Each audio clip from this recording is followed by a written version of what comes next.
Na mtazamaji, mara nyingi maafisa wa usalama huwa na wakati mgumu kuweza kutangamana na wananchi. Hii ni baada ya kustaafu, ila kwa James Kimini ambaye amekumbatiwa vyema na wenyeji kando na kupewa cheo cha kusimamia idara ya ujenzi katika kanisa la Kimobo SDA eneo bunge la Mlima Elgon, kaunti ya Bungoma.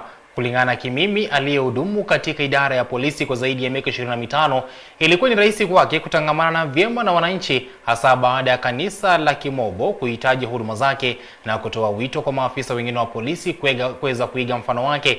Aidha, uongozi wa afisa huyo wa mstaafu katika idara ya ujenzi wa kanisa ukionekana kupigwa upato na baadhi ya wanakamati wa kanisa hilo ambao wanasema umechangia pakubwa miradi mbalimbali kuweza kufanikishwa.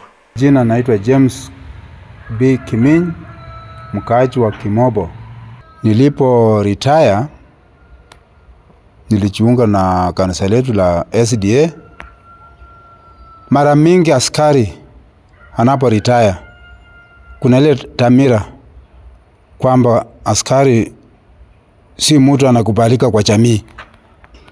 Wengi unajikuta wamejiunga na kikundi kibaya kwa sababu maisha imekuwa magumu. Vile ulikuwa kazini, marupurupu sangine ulikuwa unapata kwa kirahisi, umekuja nyumbani maisha imekuwa ngumu. Unaamua tu kuingia kwa vikundi wale wabaya. Ndio inaleta picha mbaya kwa jamii. Na ni aibu kwa kikosi na pia kwa jamii. Lakini huyu amekuja, aswa mimi nilipokuja na nikaamua niingie kwa kanisa, na kanisa wakaona kwamba mimi si kuomba.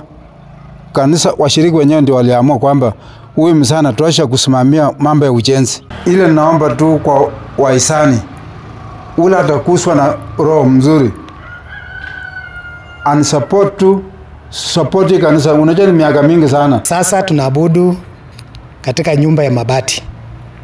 Ndipo tunaomba ya kwamba kama vile mwenyekiti amesema ni kwamba tunahitaji msaada kutoka kwa hisani ili tuweze kukamilisha jengo hili. Jina mimi naitwa Jane Cheluget.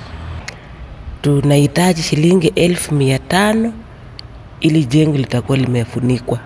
Na naamini yote yatafanyika kwa sababu mali ambazo tuko nazo ni ya Mwenyezi Mungu. So tunashukuru sana ofisa ambaye alikuja retire akakuja nyumbani. Alipokuja nyumbani washirika wakaona ya kwamba ako na talanta.